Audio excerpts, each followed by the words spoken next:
on the lower side of that 4% rule, those are the people I would say that we're having the conversation of, are you really doing everything that you want to be doing, taking the trips you want to take, spending money on the grandkids, those kind of things, because you're able to.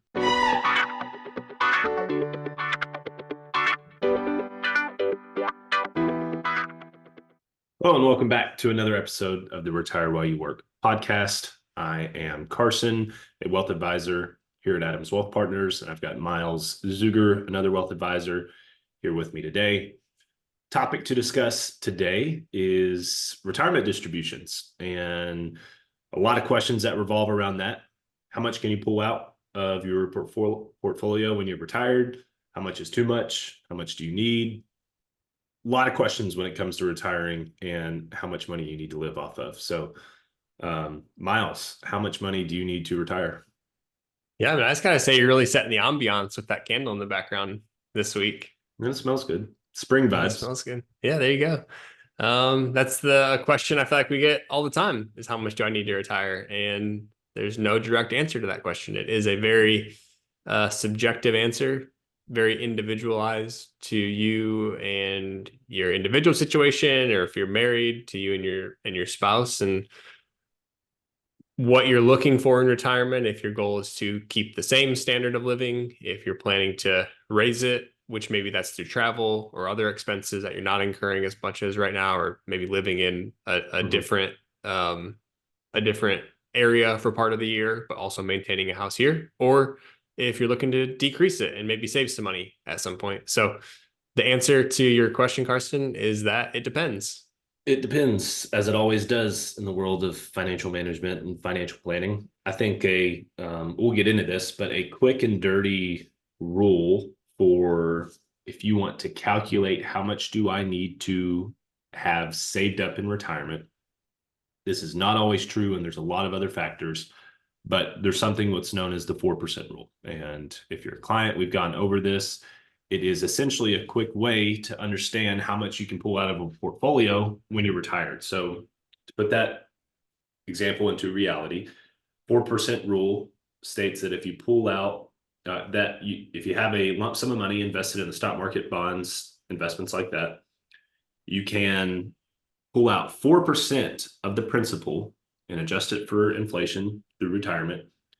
And depending on how it's invested, you have an extremely high likelihood that you will not run out of money before you die, meaning your money will last for the entirety of your retirement distribution. So some quick math: if you have $1 million saved up in the stock market, you pull out 4% in the first year, you turn 65, you've got $1 million, you pull out 4%, that's 40 grand. And then each and every year you adjust it for inflation. And based on market performance, you have, depending on how you're invested, you have the X likelihood that that money's going to last the rest of your life. So again, that's quick and dirty, but also there's so many other factors, which we'll get into. Would you add anything to that? I would just say, and that 4%, is factoring in a lot of stuff. So that's factoring in, I think Carson hit on it, but inflation. So, things get more expensive as time goes on. It's factoring in that. It's factoring in taxes if you're pulling like from an IRA or something like that. Because what that 4% rule is saying is, and it's not going to be a nice even scale, but over the course of the year or years, you look at longer time periods, 5, 10, 15, 20 years. And I guess I should add before I go there is, with that 4%, the time horizon that we're planning, that is if somebody retires at 60 or 65, that's a 30-year time horizon. So that somebody, live until age 90 or 95 is what we're planning for the most part for clients. At times, clients will say, hey, I've every male in my family, or, if it's a female, every female in my family has lived to 100 years old. And so, well, then we might plan for a little bit extra. Then maybe we'll plan for 35 or 40 years. But for purposes of this, what we're planning for is about a 30-year window of withdrawals. And so with that 4%, it's factoring other things, like I mentioned, like inflation, taxes.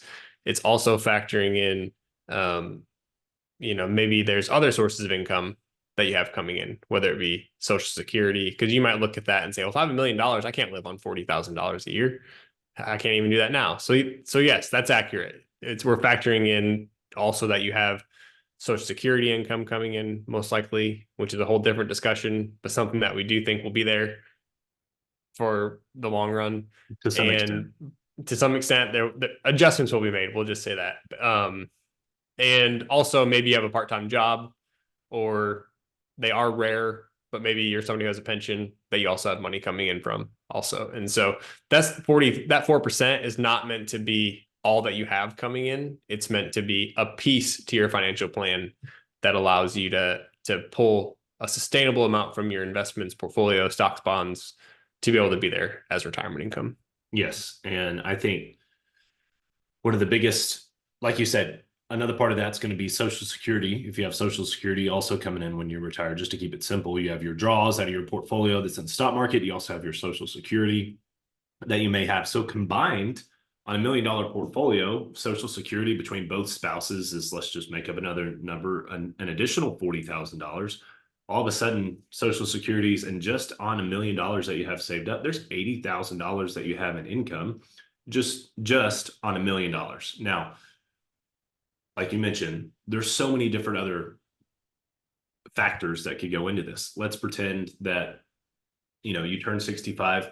Maybe you don't want to just sit at home or just be fully retired. What if you work part-time and you work 20 hours a week, you make 20 grand? I don't know what the numbers are. Just you make 20 grand a year by working part-time. That's a big impact. And what I like to do is do the reverse math of pretending what a impact a part-time job has. So for example, if we set $1 million portfolio, take 4% of it, that's 40 grand that you could pull out each and every year. Okay, if you have a part-time job and you're bringing in 20 grand, we divide that by 4%. That's equivalent to $500,000 that you don't need simplistically. Now, you're probably not going to work part-time and make 20 grand, but the idea is that that's money in the bank or money in the stock market that you don't need because you have a part-time job. So all of a sudden you've got Social Security, you've got a part-time job for a few years, you've got your portfolio. Maybe you have a rental property that you've paid off by now and it's cash flowing, or Airbnb in the back of your, a detached garage or something like that. Maybe that's $1,000 a month. Again, all of these different factors can contribute to a retirement income that's spread out. You've got a lot of different sources of income that are different. So if the stock market's bad, you've still got the passive income that's coming in. You still got the Social Security. It's a diversified source of income that alleviates the pressure of having $5 million you feel like you need to have saved up in order to create a $200,000 a year income. Where I was going earlier, I kind of trailed off too, but why 4% is because yes, we're factoring in inflation and taxes and all that stuff. What we're also factoring is that on average, it doesn't happen every year, but on average, the stock market has averaged more like, call it 7 to 10% on an annual basis, somewhere in that range. That's speaking on, the S&P 500. So somewhere in that range. So if we're only pulling out 4%, but the market's making 7 to 10% on average, there's a buffer of, call it 3 to 6% of that. Even though you're making withdrawals from your account and your retirement accounts, your accounts are still growing. And so that gives room for, while you're still pulling money out, for growth. Likewise, in the down years, if the market's down 10%, you don't want to be in a situation where you're pulling out, the market's down 10%, you're pulling out 10% a year, and now you just lost 20% of your account value. If the market's down 10 and you're only pulling out 4, you're down, that's a 6% difference in a down year, which saves you a ton on a bad year like that. And so that 4%, just one, it allows growth in the up years. 2, in the down years, helps to minimize more downside if you're pulling out a bigger chunk. That's right. And, we know allocation makes an impact. So more than likely, if someone who's going to be in their 60s, potentially the advice from our perspective is there's no need to be 100% into stock market because that's extremely volatile. But at the same time, it may not, depending on what rate you're doing, it may not make sense to be 100% in bonds. But again, it's very specific to each individual person. This is not broad advice, but you may be 60% stock, 40% bonds, or 75% stock, 25% bonds. And your allocation will ultimately affect your success rate and what amount of money you're going to have at the end of your life. And it'd be great. I think everybody would love if we could tell them, okay, if we invest this way, XYZ is going to happen in 30 years from now. But we know that's why we exist. That's why financial planning exists, because we can't predict the future. And no matter how much we rely on historical stock market and bond market performance, we can't tell you exactly what's going to happen over the next 10, 20, and 30 years. But we can use history to give us education to know how to plan. And if there's any sort of correlation to history, then we can ride on the likelihood of success, having a high likelihood of success for your retirement and a person's individual retirement plan. And obviously, the last 30 years, they may look extremely different than the next 30 years. And ultimately, from a planning perspective, we just plan on what we can know and we plan on the facts that we have. And it's going to look different, but that's part of setting expectations for what your own retirement can look like too. Yep. Yeah. And I think, even if you're the most aggressive investor, I think it always makes sense to have, whether it's a certain amount of cash set aside for withdrawals or bonds, fixed income in their portfolio, the way that we plan. And I think that, a lot of different opinions out there. I think the smart way to plan is to have some of that in your portfolio so that, like during COVID, when the market's down 30% in just a month, you have a place to go to be able to pull income from and not have to sell stocks while they're down. And then you looked in that scenario of COVID, you look out 2 months later, the market had pretty much snapped all the way back. And so if you had just some portion in your portfolio of cash and bonds to be able to pull from, you never had to sell stock while it was down in that portfolio. And as that money came back, you realized all those gains when it did come back. And so it just helps to alleviate. I think, everybody, we talk about the emergency fund with people to have there. I think that's, one way to do it. Also having another, whether it's another year or two in bonds that aren't just sitting there doing nothing, maybe you're able to get 5 or 6% there also, depending on, where rates are at, but able to get something there that provides growth in that money, but also as a source to pull from if times are bad, especially in equities. Yeah, that's good. I think we've run into this scenario in times, but just as a open discussion, let's say I'm 65 and I'm just making this up. I've got a history in my family where most everyone, doesn't live past 85. You obviously don't want to plan for that. You want to know that science, medicine, maybe you end up lasting into your mid 90s, but you want to live your life to the fullest in the early years of retirement. So maybe that looks like, hey, I'm 65. I want to do everything I can over the next 10 years. My distribution rate might be 6 to 10% of my portfolio, which could cause stress on a portfolio. However, it can work. So bounce a question off you. Can it work if I want to sit here and pull out 10% of my portfolio for a few years and knowing that I want to make sure I live my life to the fullest over the next 10 years rather than wait until I'm old, I can't travel X, Y, or Z. So is it possible, and what impact does it have on the long-term success of a retirement distribution plan? Yeah. I memean, 10% scares me. I would say that. Because you look at if there's a period like maybe there was in the the early 2000s after the tech crash through, 2010-ish, when there was the financial crisis in there as well. It's called the lost decade because even stocks, pretty much did nothing in that time period. So if there's a scenario like that where, for a 10-year period, which is one of the worst 10-year periods ever, but that's not to say it can happen again. But if you see a period like that and say stocks are flat and you pull out 10% a year, you run the risk of withdrawing, maybe not in that 10-year period because there was ups and downs. You don't lose out of money, but what does that next 10 years look like is my question. So that's, that would be a concern. That's not to say it wouldn't work out. I mean, like you said, we can't predict things for the same 10-year period. The market could go up 10% a year and you have exactly what you started with after a period like that. I think it's just being smart. And if you are pulling out a higher amount like that in those earlier years for maybe some trips or taking the grandkids on vacations and things like that, just knowing that if that's worked for the first 3 years and we're now in year 4 or 5 and the market's not having a great year, maybe that is a year we try and cut back on things and try and go back to that 4% rule. And then a year or two later, market's back up, pulling out a little bit higher amount. Because at the end of the day, we want our clients and people that we work with to do all the things that they want to do and can do while they're able to in those earlier retirement years. So we would try and find a way to make that work, but also, provide caution to say, hey, I think this is a year maybe we need to cut back. Things aren't looking that great in the economy. That it screams the importance of the sequence of returns and how much out of control that is. If you decide, you save up enough money and it's worth enough money in 2010, well, the next 10 years of stock market performance after 2010 was stellar. One of the best 10-year periods of stock market performance in history. So if you ended up pulling out 10% of a portfolio around that time frame, you may still have more than what you even started with, even after pulling out 10%. Now, as you mentioned, if you start out in your first year of retirement, 2022, the stock market's down 25% and you're pulling out 10%, and you're 100% equities, all of a sudden your $1 million has lost 35%. Now going into year 2 of retirement, your base amount of principal is only $700,000.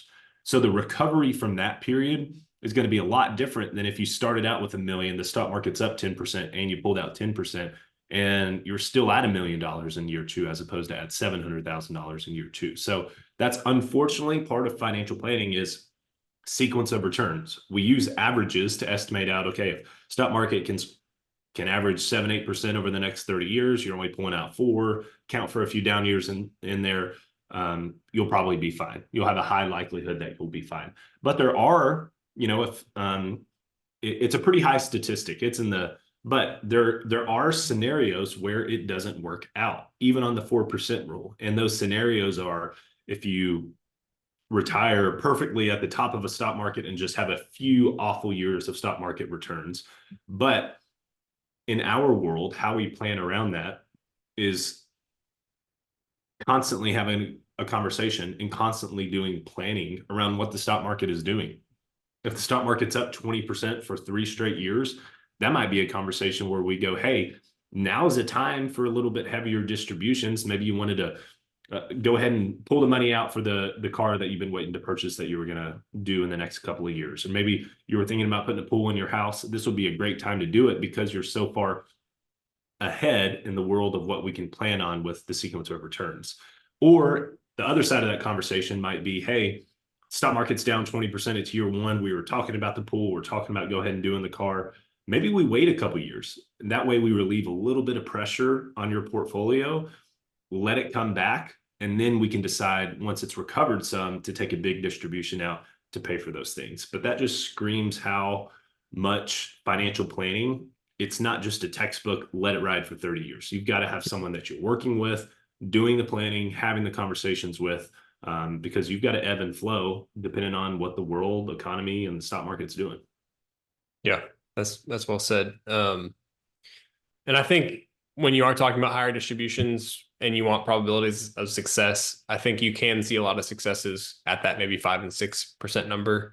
You obviously just run the risk of drawing down a little bit quicker, but that is far sustainable. I know we were talking like 10% earlier. That's what scares me. 5 and 6%. I think that's where you can really kind of plan around things and have that make sense. But again, a lot of it's just dependent on what's going on in the economy, what's going on in the market. And like Carson said, just having that open, clear line of communication for having those conversations for when things are going really well. Hey, this is a year to do those kind of things. And when things are going really well, us being able to have that relationship with our clients to say, hey, this is a year, let's try and cut back. To his point, let's not do the pool. Let's not take that trip. Let's plan for that for next year and really have that on the table and just that clear line of communication.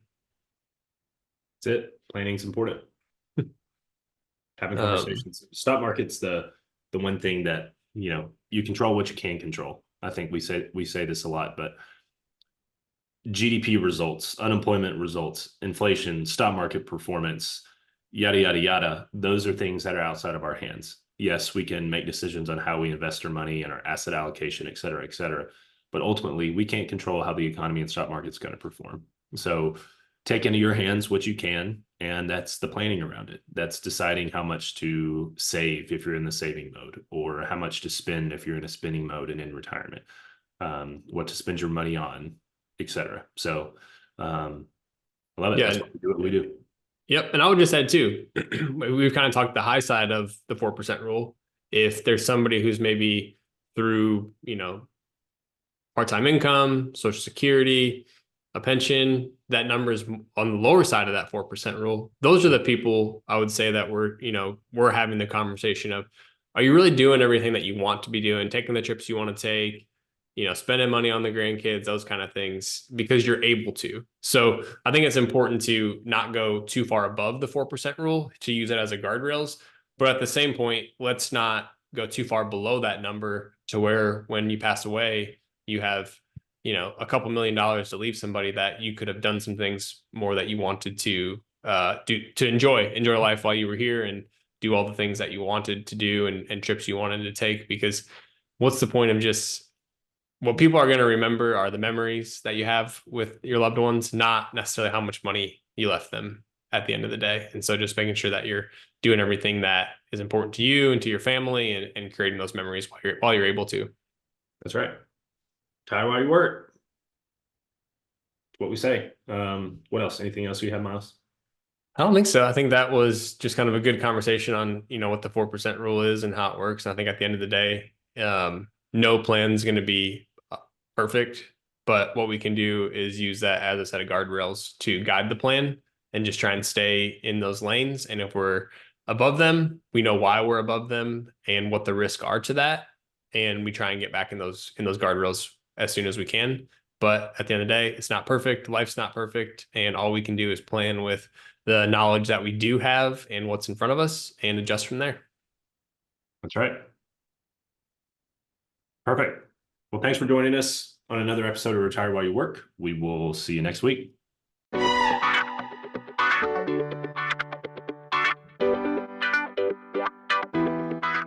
Any opinions are those of myself and not necessarily those of Raymond James. Expressions of opinion are as of this date and are subject to change without notice. The information contained in these podcasts do not purport to be a complete description of the securities market or developments referred to in this material. The information has been obtained from sources considered to be reliable, but we do not guarantee that the foregoing material is accurate or complete. Every investor's situation is unique, and you should consider your investment goals, risk tolerance, and time horizon before making any investment. Prior to making an investment decision, please consult with your financial advisor about your individual situation. Any hypothetical examples are for illustration purposes only. Actual investor results will vary. Raymond James does not provide legal or tax services. Please discuss these matters with the appropriate professional.